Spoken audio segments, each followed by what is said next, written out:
Deep in the ancient lands of Syria, near the modern village of Arslan Tash, lies a mystery carved in stone.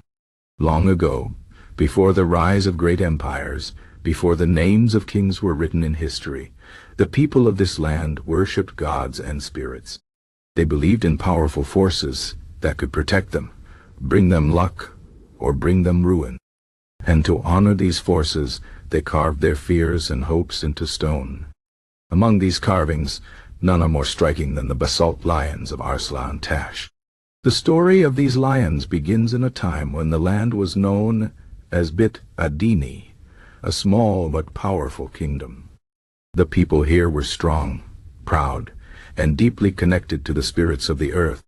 They carved lions from dark basalt stone, placing them at the gates of their cities and temples.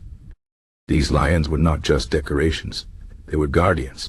The people believed that the spirits of the lions would protect them from evil, from enemies, and from the darkness that lurked beyond their walls. One such lion, larger and more detailed than the others, stood at the entrance of a great temple.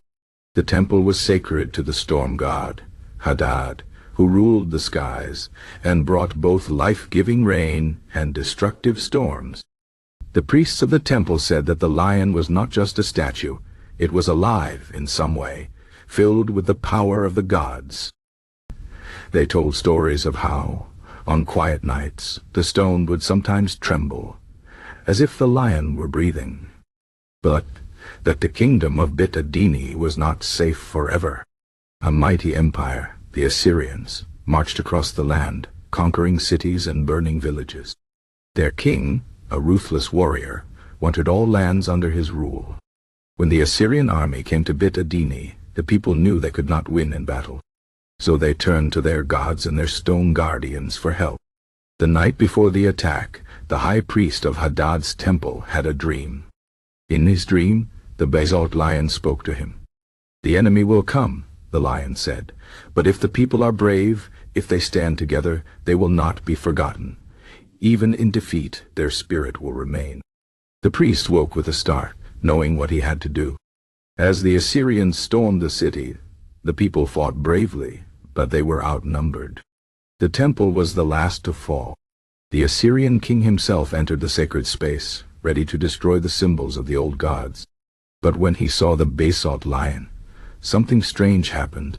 The king, a man who feared nothing, hesitated. The lion's eyes, carved with such skill, seemed to stare straight into his soul. For a moment, the king thought he heard a deep growl, like thunder in the distance. His soldiers, too, felt something. A presence, a warning. The king, though cruel, was not foolish.